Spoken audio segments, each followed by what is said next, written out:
Nós vamos falar sobre o escritor brasileiro que estava esquecido há pelo menos 40 anos, o Ricardo Guilherme Dick. A editora Record está relançando o livro mais emblemático do Dick, que é Madonna dos Páramos.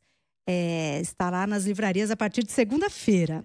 E a redescoberta de Dick pelo mercado editorial se deve ao pesquisador Rodrigo Simon, ele que trabalha na Universidade de Princeton, nos Estados Unidos, está aqui conosco. Simon, que é doutor em Teoria e História Literária pela Unicamp, pesquisador e pós-doutorando no Brasil Lab, da Universidade de Princeton. E foi a partir das pesquisas dele que ele encontrou contos inéditos do Dick. E aí o Dick, então, volta, né, de uma forma merecidíssima para o conhecimento dos brasileiros. Rodrigo Simon, muito boa noite. Boa noite, Tânia. Muito obrigado, antes de mais nada, pelo convite. Queria dizer que é uma alegria, um prazer enorme estar aqui falando com você. Boa noite, ouvinte da CBN. E alegria, claro, por falar do Dick, por essa notícia maravilhosa para o mercado editorial, para os leitores, especialmente. E também porque eu estou matando um pouco de saudade do CBN, não é? Eu ia falar isso. O Rodrigo Simon foi nosso colega aqui de CBN há um bom tempo atrás, né? Foi há 20 anos, Tânia. Você sabe que o primeiro programa que eu apresentei na CBN foi, na verdade, o CBN Noite Total. Passei bons anos na CBN com ouvintes, então está sendo muito gostoso reencontrar esse ouvinte. E tem um motivo especial também, porque, como você disse, a volta do Dick tem, claro, a ver com a minha pesquisa, meu trabalho como pesquisador em literatura, mas o meu trabalho como pesquisador de literatura, por sua vez, tem muita relação também com o meu trabalho como jornalista, a minha formação como jornalista, e eu posso dizer, sem medo de errar, que a minha formação como jornalista se deu, na maior parte, 90%, na CBN. Então, eu sou especialmente grato à CBN, tenho um carinho especial. Então, é muito especial estar aqui falando de Dick pela primeira vez. Não foi à toa que a CBN foi escolhida para falar dele pela primeira vez, por essa minha relação tão afetuosa com a CBN. Super obrigado. Que lindo! E para a gente é uma honra que, né, um dos nossos esteja agora na Universidade de Princeton, nos Estados Unidos, inclusive dando aula, pesquisando e trazendo novidades, como a volta deste escritor ao mercado editorial, né, pelas suas mãos. Então, antes de falarmos da sua pesquisa propriamente dita, é bom para a gente situar o ouvinte. Quem foi Ricardo Guilherme Dick, a importância dele, literária. Aí depois a gente fala do livro e fala da sua pesquisa, Simon. Tá bom. Dick foi, antes de mais nada, é preciso dizer, um escritor magnífico, que por razões dessas que acontecem no Brasil muitas vezes, eu acho que o Dick talvez seja o caso mais emblemático disso, acabou caindo no esquecimento ao longo de 40 anos. E quando eu digo que ele foi um escritor magnífico, não estou sozinho, estou em ótima companhia, só para dar alguns exemplos para você. E o Dailst, grande escritora paulista, dizia que Dick estava entre os 3 maiores escritores brasileiros. Daí a gente coloca Guimarães Rosa, que diz que a literatura dele seria capaz de abalar a literatura brasileira, Jorge Amado, Joca Reyners Terron, Marçal Aquino, Inácio de Loyola Brandão, que o chama de gênio. Enfim, Dick foi um escritor fabuloso, que acabou esquecido, mas que felizmente agora está de volta depois de todo esse tempo. E é interessante porque a vida dele, Tânia, foi uma vida também espetacular, eu imagino. No prefácio que eu escrevo para o livro, eu quis destacar isso também, por 2 motivos. Por ser uma vida completamente voltada à literatura, dedicada de amor às artes e à literatura, mas também o fato dele acabar sendo esquecido tem muito a ver com as origens dele. Ele sai de um lugar completamente incomum para a literatura brasileira e volta para lá. Isso que é o Mato Grosso, né? Exatamente. Só para quem não conhece o Dick, para te contar, o Dick nasce em 1936. Eu escrevi também uma pequena biografia do Dick durante minha pesquisa de doutorado, e eu posso dizer que Dick nasceu numa sexta-feira, no dia 16 de outubro, uma tempestade, num pequeno acampamento garimpeiro na Chapada dos Guimarães. Olha isso. Você consegue imaginar o que era o Mato Grosso ainda na década de 30. Sim. Ele estava lá nesse acampamento garimpeiro porque era filho de um alemão que migrou para a América Latina em 1927, numa espécie de aventura, veio para cá, passou por Argentina, Uruguai, Bolívia, chegou ao Brasil e se aventurou na busca pelo ouro. E ali levou sua jovem esposa. Então, e aí já tem uma coisa interessante do Dick, o pai dele, um alemão, criado na cultura europeia, e se casa com Dona Carlina, uma filha legítima da terra do Mato Grosso, neta de índios Bororo, e seguem por meio da Chapada dos Guimarães. E ali Dick nasce, se cria até os 5 anos, quase 6, muda com a família para Cuiabá. Quem conhece Cuiabá, ele vai morar ali numa pensão na rua Cândido Mariano, no centro, do lado do Cemitério da Piedade, da Igreja da Boa Morte. E ali, em Cuiabá, ele mora até quase 30 anos. Ele conhece a esposa, sua grande incentivadora, Adélia, uma uruguaia, e então ele muda para o Rio de Janeiro e passa uma década no Rio. E no Rio, a sua verve artística floresce. Ele lança um primeiro livro em 68, é muito festejado, e ali ele escreve algumas coisas, estuda filosofia na UFRJ e produz muito. Escreve os contos, inclusive, que eu encontrei, a gente pode falar depois. Sim. Só que o Dick tem uma característica muito curiosa, Tânia, e que eu acho que isso aparece na obra dele. Ele era um cara completamente voltado ao universal. Eu não gosto muito desse termo, mas ele trazia para ele ali essa alta cultura alemã do pai, que era um grande leitor, com as narrativas do sertão mato-grossense. Que ele sempre disse que ele aprendeu, tomou gosto por narrar, ouvindo as histórias da mãe, Carlina. Então ele era muito ligado a esse pensamento universal, mas muito apegado à sua terra. E ele volta para Cuiabá. E ali ele vive até o resto da vida. Ele morre em 2008. Só que essa volta para Cuiabá, você pode imaginar, anos 70, 80, distante de tudo, dos grandes centros, sem internet, faz com que aos poucos ele vá ficando esquecido, dificuldades de contato com editoras, e também, claro, a obra dele é uma obra de grande estranheza, digamos assim, não fazia concessões, era uma literatura riquíssima, mas que exige assim, uma dedicação e um amor à literatura, e com isso o Dick vai aos poucos sendo esquecido, até que ele some completamente, e felizmente agora ele está voltando, porque é um tipo de literatura que a gente não pode deixar para trás e simplesmente esquecer, Tânia. Pelo texto, né, uma qualidade, e também pelo conteúdo, né, por essa ambientação no sertão do Mato Grosso, com esse caldo cultural, né? Exatamente. Você sabe que eu costumo dizer que isso, para a gente pensar em qualidades de literatura, assim, algumas coisas são importantes. Eu acho que a primeira coisa é pensar que a literatura, ela não reproduz esse nosso mundo aqui imediato, né? Ela cria um novo mundo dentro do livro, né? Por isso que, claro, é possível que na literatura a gente tenha um narrador defunto, caso do Machado de Assis, no Memórias Póstumas, que tenha neve, tenha gelo em Macondo, na Colômbia. Enfim, o livro ele tem o compromisso de ser fiel e ter verossimilhança com o seu universo interior. E o Dick constrói um universo especialmente rico, especialmente interessante e muito próprio. Eu costumo dizer que ele inventou uma literatura que não existe até hoje, que seria a literatura do Cerrado. Por quê? Se a gente olhar para o centro-oeste do Brasil, temos, claro, grandes escritores ali. Manuel, na região do Pantanal. Temos Bernardo Ellis, Manuel de Barros, Bernardo Ellis, em Goiás. Enfim, grandes nomes. Mas não acontece dessa natureza do Cerrado ter estruturado livros. Claro, o Manuel, sim, mas o Manuel está no Mato Grosso do Sul, apesar de mato-grossense, ali, e o Dick um pouco mais adiante. Então, o Dick cria um universo que é só dele, um universo muito interessante. E a literatura, ela também é importante, além de criar esse próprio mundo, a literatura, ela tem a capacidade de ir muito além, né?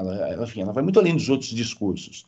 E o Dick não abre mão disso, ele pega a sua literatura e consegue ir muito além do, digamos, do mais imediato aqui, e ele constrói uma coisa tão única que, para falar do caso de Madonna dos Páramos, resumidamente a história, ele chamava de bandidos metafísicos, fugitivos que estão andando ali por esse sertão mato-grossense que ele inventa, porque se a gente for pensar, o Mato Grosso ali, estamos no Cerrado, mas ele cria um sertão, o mundo dele, um sertão mato-grossense. E esses, mais importantes para onde vão esses foragidos, é o que eles fazem nessa caminhada. E daí eles são foragidos, gente muito simples, da terra, mas grandes filósofos também, que ali vão pensar as grandes questões da humanidade, a morte, a vida, o tempo, enfim, só isso já dá para ter uma ideia dessa. Eu costumo dizer uma vez, talvez seja uma frase um pouco rococó, mas o Dick construiu uma verdadeira catedral com a sua obra, assim, dedicada à língua e ao universo filosófico e tudo mais. Que lindo. E aí, esses foragidos que vão, né, pensando na vida, eles vão em direção aonde? Eles fogem de uma cadeia em Hum. Cuiabá. Acontece ali, enfim, uma circunstância, eles se veem embreando nesse sertão mato-grossense. E eles estão em busca de algo que se chama a Figueira Mãe, que seria uma terra sem mares, uma espécie de Éden, um paraíso na terra. Mas, como eu disse, nesse trajeto todo, o livro é um belo livro, né? Enfim, você vê que não é um livro curtinho, assim, é toda uma trajetória. Sim. Ali eles se embrenham não só, né, nessa natureza mato-grossense, nesse sertão mítico, que, claro, fala do sertão mato-grossense, mas fala muito mais também, fala da natureza, e ele vai, se a gente for tentar fazer um mapa ali, ele vai beirar ali a região amazônica e tudo mais, mas ele vai falar profundamente de grandes reflexões. Por exemplo, tem uma preocupação com uma questão filosófica muito interessante, que é o tempo. O que seria o tempo cronológico e o que seria o tempo da experiência. E tem um personagem, especialmente ali, que tem uma fixação com o relógio, com o horário do relógio, entre outras coisas. Então, essa trajetória deles vai nos aprofundando. E tem mais uma coisa, Tânia, em que o Dick foi precursor. Duas coisas, eu vou dizer, assim, entre muitas outras. A gente sabe que hoje a literatura, claro, não podia ser diferente, está muito atenta às questões ambientais, ecocrítica. Aqui nos Estados Unidos, por exemplo, há uma grande atenção para isso. O Dick já lá nos anos 70, 80, ele fazia da natureza um instrumento super privilegiado nessa relação com o homem. Assim. A natureza tem um papel fundamental. E mais, se a gente pensar um pouco a história do romance, a gente olha lá no regionalismo, até latino-americano lá atrás, a selva, ou a mata, era uma grande inimiga dos homens, né? Tem um livro muito importante do latino-americano, do Eustáquio Rivera, que chama La Voragine, em que termina dizendo assim, a selva os engoliu, ou seja, o homem era vencido por essa natureza. E o Dick não. Eu até tenho um capítulo de livro que eu escrevi sobre isso, que não só a literatura, mas os críticos literários muitas vezes olharam para a literatura e esse embate do homem com a natureza, com os animais, como uma espécie de rebaixamento. Como se o homem, ao estar na natureza, ele abrisse mão de certa condição privilegiada. E eu vou mostrar que no Dick, e aí ele tem um diálogo com a Hilda, sua grande incentivadora, ele faz da natureza não um veículo para o rebaixamento do homem, mas, na verdade, de ascensão. O Dick vê na natureza uma espécie de veículo para o sagrado, porque daí a gente vai perceber que o grande desejo do Dick em sua literatura, sua obra como um todo, era tentar entender, ou não só entender, ou talvez até mesmo vencer esse grande dilema humano que é a morte, né? Então, por que essa separação entre vida e morte? E na sua natureza, e na sua literatura ele vai tentar vencer isso, e a natureza vai ter um papel privilegiado como esse caminho de acesso entre o homem e o que estaria além do homem, essa metafísica, esse sagrado. Então você vê como ele criou ali uma sofisticação, pela boca de pessoas muito simples, um livro de uma sofisticação muito grande, sabe? Que coisa, hein? Ó, esse é Ricardo Guilherme Dick, o autor. E o livro aqui em questão é Madonna dos Páramos, que sai pela editora Record. E sai pelas mãos do Rodrigo Simon, né? Eu digo assim, porque o Rodrigo Simon é pesquisador do Dick. Aliás, queria entender como é que você, já que ele estava esquecido, né, chegou ao Dick e resgata o material inédito do Dick, leva para a editora. E aí a editora, antes então de publicar os contos inéditos que você descobriu, publica essa obra-prima, né, para as pessoas conhecerem, né, o Ricardo Guilherme Dick. Como é que foi o seu trabalho? Por que você se interessa por Dick, já que ele estava esquecido, né? Foi uma história, enfim, como talvez as melhores histórias, foi uma história completamente improvável, assim. Eu tinha entrado no doutorado na Unicamp, e acho importante dizer isso, Tânia, assim, como agradecimento à Universidade Pública Brasileira, eu fiz o meu trabalho, claro, um pouco agora aqui nos Estados Unidos, mas o doutorado todo foi feito na Unicamp, ou quase todo, um pedaço foi feito já aqui, mas a gente sabe que a Universidade Pública Brasileira viveu sob ataque há muito tempo, recente, então um trabalho como esse, de resgate de um autor da cultura brasileira, se deve ao investimento do público brasileiro, ou do público paulista, no caso da Unicamp, né, do contribuinte paulista, na Unicamp. Então, eu sou muito grato e vejo isso um pouco como minha retribuição ao Estado de São Paulo e a todo mundo que ajudou a financiar minha pesquisa.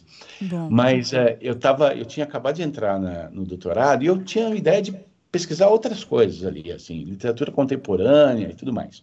Um belo dia, Tânia, eu estou ali inadvertidamente lendo, assim, sem grandes compromissos, um livro chamado Fico Besta Quando Me Entendem, que é um livro que reúne entrevistas da Hilda Hilst, muito bem organizado pelo Cristiano Diniz, que é um pesquisador, grande conhecedor da obra da Hilda, inclusive à época ele trabalhava no acervo da Hilda na Unicamp.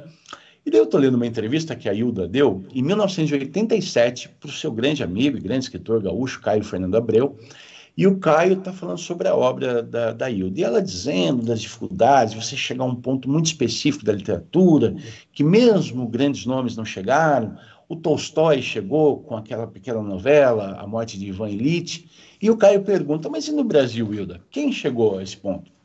Ela fala, Ricardo Guilherme Dick. E eu pensei, opa, mas como assim? Eu estava já no doutorado, julgava conhecer minimamente bem a literatura brasileira. E é isso que eu me deparo com um escritor de quem eu nunca tinha ouvido falar. Nunca ouviu falar. Oh, uau! Daí entra um pouquinho a coisa do jornalista, claro. Falei, bom, preciso descobrir quem é. E me ponho a procurar os livros de Dick. Só que naquela época, e agora isso está mudando, felizmente, mas com muita dificuldade. Os livros dele não estavam em catálogo, eu tive que procurar por muitos sebos, e fui aos poucos, com alguma dificuldade, encontrando. E claro que eu fiquei logo de cara apaixonado. A gente jornalista, ou a gente pesquisador, a gente ser humano, a gente tem uma tendência de tentar equiparar ou comparar as coisas para a gente se situar, não é? E o Dick não se parecia com nada. Por exemplo, talvez a imagem mais imediata, mais fácil, seria com o Guimarães Rosa. Guimarães, é. Claro, de fato, são personagens parecidos, habitam sertões diferentes, mas o trabalho com uma linguagem muito requintada. Mas se a gente observar bem, não, ele está muito distante do Rosa. Ou seja, ele não se parecia com nada. Se a gente pensar um pouquinho mais ainda, olhando lá para quando o Dick lança os livros dele, final de 60, 70, 80, a literatura brasileira estava voltada para outras questões. Uma literatura mais urbana, uma linguagem mais telegráfica, muito influenciada pelo modernismo, uma espécie de realismo, tentando fazer dos livros algo mais colado assim, à nossa realidade imediata. Dick não. Dick vai fazer uma coisa mítica, uma linguagem, eu não gosto muito desse termo, mas um quê de barroco, enfim, aquela prosa, como disse Hilda Hilst, uma prosa oleosa, prolixa. Eu falei, que figura fantástica. Daí, Tânia, que vem, de novo, um pezinho no jornalismo. Eu estava muito interessado naquela época também pela relação entre literatura e pintura, e o Dick foi pintor. E eu tentando descobrir algumas obras dele, também não descobria, eis que a professora Madalena Machado, uma grande estudiosa de Dick, generosíssima, e minha colega que leva esse livro até a Record também, eu queria depois agradecer especialmente a ela, de maneira muito generosa, me dá o contato da filha de Dick, sua filha única, Ariadne, também grande responsável por isso. Eu ligo para a Ariadne, eu estava em São Paulo, morava em São Paulo à época, a Ariadne morava em Cuiabá, e digo, olha, eu sou grande admirador do teu pai, queria conhecer as obras. Ela falou, eu tenho os quadros dele aqui, tenho muitos papéis também. Eu falei, como assim, papéis? Que papéis? Ela, umas coisas que ele escrevia. Eu falei, eu posso dar um pulo aí para conhecer esses papéis? Ela falou, claro. Isso era uma quinta-feira. Eu falei, então segunda de manhã eu tô aí. Domingo eu peguei um avião, fui para Cuiabá. Quem conhece Cuiabá sabe do calor que faz na cidade. Sim. 8 da manhã eu estava na frente do prédio da Ariadne, já com 40 graus. Por sorte, ela conseguiu para mim no prédio aquela chamada área gourmet, e ali ela deixou as caixas todas. E ali eu mergulhei, Tânia, de segunda a sexta, das 8 da manhã às 8 da noite, naquele universo todo. E logo de cara já me encantei por muitas coisas. Porém, Cuiabá, São Paulo é uma distância considerável. Eu estava na sexta-feira à noite, me preparando para voltar para São Paulo, eu voltava no sábado, e pensando, e agora? Queria tanto poder mergulhar mais, tentei fotografar umas coisas, mas muita coisa. Eis que toca meu telefone, a Ariadne me diz, Rodrigo, eu tenho, assim, preocupação com cuidado com esse material, eu estou me mudando de casa, não tenho onde guardar isso, você que gosta tanto, você poderia cuidar disso para mim por um momento? Que coisa Quando boa. ela me disse isso, Tânia, eu já estava correndo pelo corredor do hotel, Imagino. em direção a um shopping para comprar a maior mala que eu encontrei. colocar aqueles papéis todos dentro, voltei para São Paulo com 50 quilos de papel, Uau. e daí eu passei um ano mergulhado na leitura de Dick, e só para resumir, para falar dos contos, de muitas coisas interessantes que eu encontrei ali, um caderninho especial escrito à mão me chamou a atenção. Leitura muito difícil, mas dá para perceber uma literatura muito requintada, e fiquei com aquele caderninho na cabeça e lendo tudo. Um dia eu encontro uma folha digitalizada com o nome de um conto parecido com o nome que eu conhecia. E eu comecei a ver que era o mesmo conto. Isso me mostrou que Dick tinha... Eu não tinha certeza se esse caderninho seria correto eu tentar publicar ou estabelecer esses contos, porque eu não sabia se estavam prontos. Quando eu encontro esse folha datilografada, eu vejo que Dick finalizou esses contos. E fui procurando, eu reuni 14 contos desse caderninho, prontos. Foi o meu trabalho de conclusão do doutorado, junto com uma pequena biografia. E, bem, daí, desde o primeiro momento, eu pensei, Dick precisa voltar a ser publicado, precisa ir em direção aos leitores. Não pode um cara desse ficar escondido. Sim. E foram muitos anos de tentativas, e agora eu queria fazer um agradecimento especial. Graças ao trabalho de pesquisadores, como o meu, claro, mas também como o de Madalena Machado, graças ao grandíssimo escritor Joca Renes Terron, de uma generosidade, e, claro, de uma arte fabulosa, inclusive ganhou o APCA junto com o CB Noite Total. Uhum. Joca me apresentou ao Rodrigo Lacerda, outro fabuloso escritor, sensível leitor, editor da editora Record, que topou a empreitada e traçou essa estratégia. Vamos apresentar Dick ao leitor com o melhor que ele tem, esse livro que fala da obra dele como um todo, e depois, na sequência, a gente vai lançar os contos também, que daí mostra uma outra faceta do Dick fascinante, aí vai ser uma outra história, mas eu acho que o Dick voltou para dar dar o que falar, acho que eu posso dizer assim, na literatura brasileira. Pô, que bom, Madonna dos Páramos, o livro que está saindo agora. E aí, depois, na sequência, depois de Dick já ter sido reapresentado ao leitor brasileiro, vem os contos. Tem previsão, Simon, de quando virão os contos inéditos que você encontrou? Ainda não, porque a gente quis concentrar. É um trabalho que exige muita dedicação, né? Eu, aqui nos Estados Unidos, enfim, claro que hoje em dia com a internet não tem tanto problema, mas tem todo um trabalho de apresentação às pessoas. Curiosamente, muita gente aqui nos Estados Unidos conhecia o Dick e pediram para ler, então as pessoas vão ler, imagino que vão, enfim, dar opiniões, falar sobre ele e tudo mais. Você sabe que eu recebi mensagens muito bonitas, assim, o Inácio de Loyola Brandão mandou uma mensagem que me pareceu super emocionante, falando que Dick era um gênio, tá até inclusive na quarta capa, aí tem uma frase muito bonita do Loyola Brandão. Então, gênio que viveu recluso, né? Exatamente. Eu acho que tem um tempo para depurar, assim, para a gente poder mergulhar no Dick, e imagino, não sei, talvez um pouco menos de um ano, daí esse trabalho com os contos. E daí, enquanto isso, a gente vou aqui me dedicando a divulgar o Dick, a falar sobre ele e tudo mais. Claro que tem um interesse meu de pesquisa muito grande, mas de verdade eu acho que eu sempre penso no prazer que o leitor vai ter. Sabe que uma vez, quando a Hilda foi homenageada na Flip, eu escrevi um artigo para a Folha de São Paulo, falando do Dick, mostrando como ela era fã dele. Por 4 entrevistas, ela disse que ela considerava um dos maiores, assim. E Dick foi um homem muito sensível, muito frágil, assim, e ele ficou muito grato, muito emocionado com essa admiração, com essa amizade da Hilda.